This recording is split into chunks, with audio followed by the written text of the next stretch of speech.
I danas ćemo pripremiti jedne male odreske. Evo ovdje imamo očišćen laskare. Naravno prvo smo ga očistili od suvišnih opni i žilica. I sada isječemo deblje odreske, otprilike nekih 1,5 cm debljine. Tako. Ovo će nam biti dovoljno za jednu porciju. I sada da ćemo ga ovako lagano nasiječemo. Znači sa vrhom noža. Evo ovako vidite. I onda će toplota veoma brzo da prodre unutra. I drugu isto ovako zasiječemo.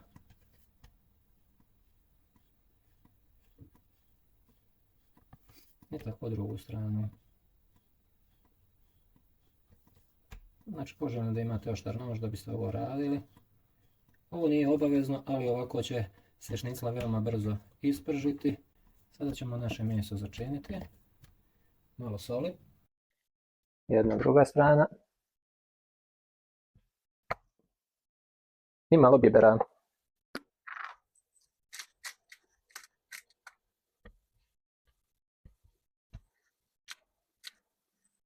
U zagrijanu tavu dodamo mast.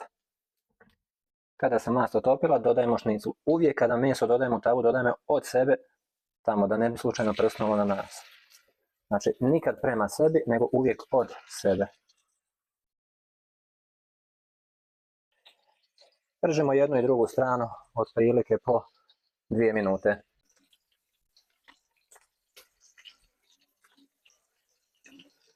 I nakon 2 minute prženja, naša šnicla je spremna. Vidite ovako kada je došlo do druge strane, okrenemo da se prži druga strana.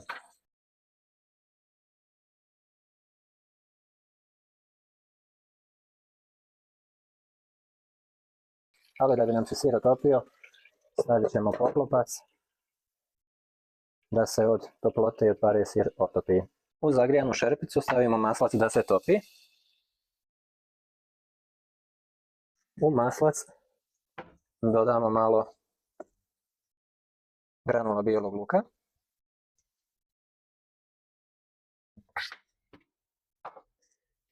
I odmah dodajemo baby špinat. Oprane male listove špinata.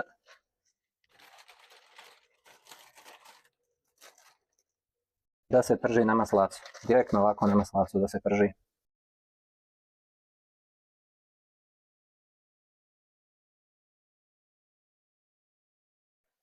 Špinat pržimo veoma kratko, 2 minute.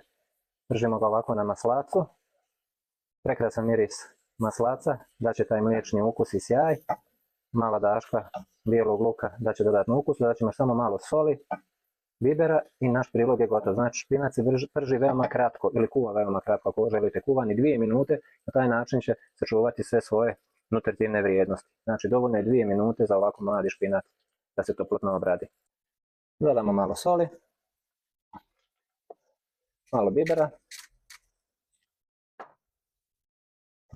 izmiješamo i evo ga, nakon 2 minute naš prilog je spreman za serviranje.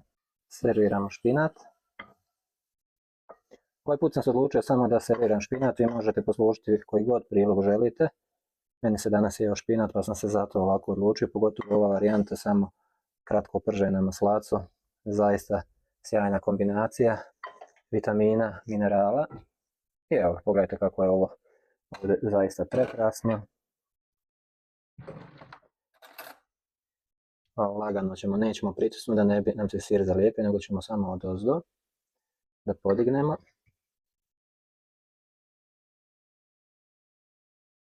Pogledajte kako je ovo lijepo. Znači ova kombinacija sada topljenog sira sa mesom i sa špinatom zaista će biti veoma, veoma ukusna. Mrvicu ovoga sosa. Ovako radi sjaja. Mislim da je ovo zaista brza, jednostavna, a vrhunska priprema ručka ili večere. Znači bukvalno za 10 minuta sve je gotovo i spremno da jedete.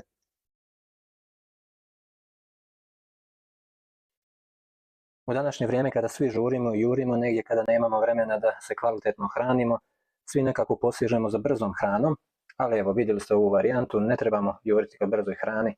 Ovaj ručak ili večera, to jest ovaj obrok, spreman je zaista za 10 minuta. Uživajte i prijatno!